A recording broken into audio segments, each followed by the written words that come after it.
बरसात की रात थी। घनघोर काले बादल आसमान को ढाके हुए थे। बीच बीच में बिजली ऐसे चमकती मानो अंधेरे को चीर कर धरती पर गिर पड़ेगी। गरज इतनी भयावह थी कि मिट्टी से बने कच्चे घरों की दीवारें कांप उठतीं।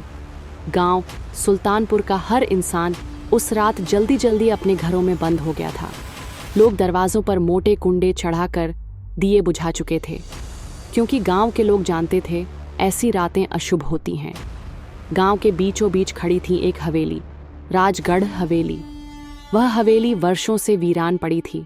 टूटी खिड़कियां, दरारों से भरी दीवारें और लटकते झूमर सब मिलकर उसे भूतिया रूप देते थे।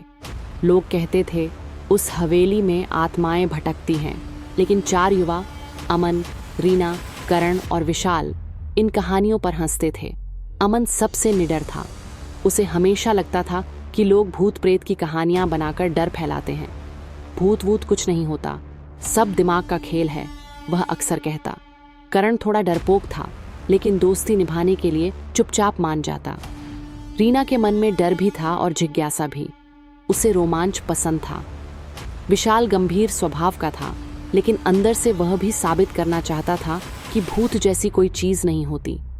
एक दिन चाय की दुकान पर बैठे बैठे अमन ने कहा, क्यों ना आज रात हवेली में चलें, देखेंगे वहां सच में कुछ है या सब अंधविश्वास। रीना ने थोड़ी हिचकिचाहट दिखाई। लोग कहते हैं जो भी अंदर गया कभी लौट कर नहीं आया। अमन हंसा, तो क्या हम भी गायब हो जाएंगे? चलो देखते हैं। आखिरकार सब राजी हो गए। रात के 11 बजे चारों टॉर्च लेकर हवेली पहुंचे। हवेली का विशाल दरवाजा आधा टूटा था। उस पर जंग लगी कड़ियां लटक रही थीं। दरवाजे के ऊपर उकेरे गए शेर और हथियार अब धुंधले हो चुके थे। जब विशाल ने दरवाजे को धक्का दिया तो दरवाजा छर्र रर्र की आवाज के साथ खुला। जैसे ही वे अंदर पहुंचे, सीलन और सड़न की गंध ने उनका स्वागत किया। हॉल बहुत बड़ा था। छत से लटकता झूमर जाले में डूबा हुआ था। फर्श पर टूटी हुई कुर्सियां और सड़ी लकड़ियां पड़ी थीं। दीवारों पर लाल काले धब्बे थे, जो किसी जमाने में शायद सजावट रहे होंगे, पर अब देखने में खून जैसे लगते थे। हवा बंद थी, फिर भी दरवाजे और खिड़कियां अपने आप खटखट कर रही थीं। अचानक पायल की छन छन सुनाई दी। रीना ने कांपते हुए कहा, तुम लोगों ने सुना? कोई है यहाँ? अमन हंसते हुए बोला, हवा से खिड़की हिल रही होगी। पर उसकी आवाज में भी अब आत्मविश्वास की कमी थी। इस हवेली का इतिहास बड़ा ही भयावह था। कभी यहाँ राजा रणधीर सिंह रहते थे। उनके साथ उनकी सुंदर रानी कमला भी रहती थी। एक बार दरबार में एक साधु आया।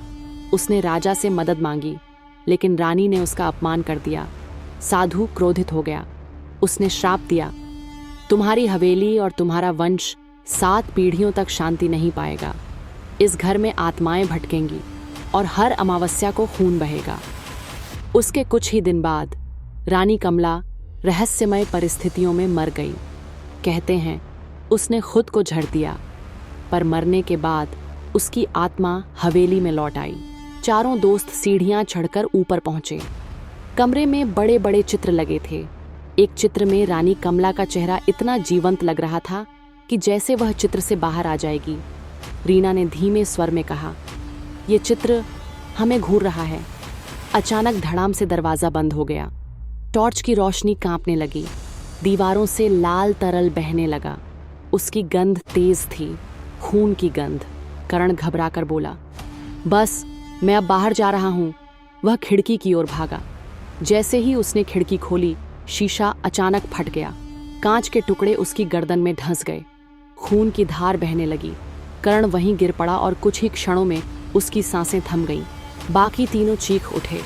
रीना फूट फूट कर रोने लगी, हमें बाहर निकलना होगा। लेकिन दरवाज़ा अब किसी अदृश्य ताकत से बंद था। अंधेरे से एक आकृति प्रकट हुई। सफ़ेद साड़ी में लिपटी एक औरत, जिसके बाल ज़मीन तक लटक रहे थे। चेहरा खून से भरा था और आंखें लाल अंगारों की तरह चमक रही थीं। उसने ठंडी आवाज़ में कहा, तुमने मुझे जगाया है, अब तुम्हारी आत्माएं भी यहाँ कैद होंगी। रीना डर से बेहोश हो गई। अमन ने हिम्मत दिखाने की कोशिश की, तुम झूठ हो, तुम सिर्फ एक भ्रम हो। आत्मा ठंडी हंसी हंसने लगी। उसने अपनी आंखें चौड़ी की और उनमें से लाल लहू टपकने लगा। अमन का शरीर अकड़ गया, उसका मुंह झाग से भर गया, उसकी सांसें थम गईं। अब सिर्फ विशाल और रीना बचे थे। दोनों नीचे तहखाने में पहुंचे। वहां धूल से भरी किताबें और तांत्रिक चिन्ह बने हुए थे। विशाल ने एक किताब खोली। उसमें लिखा था, हवेली का श्राप तभी टूटेगा जब अमावस्या की रात किसी निर्दोष का रक्त बहाया जाए।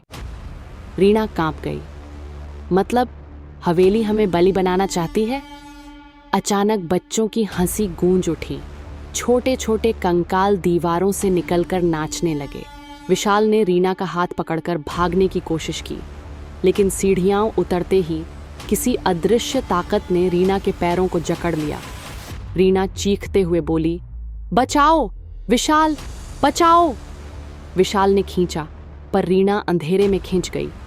उसकी चीखें हवेली में गूंजती रहीं। फिर अचानक सन्नाटा छा गया।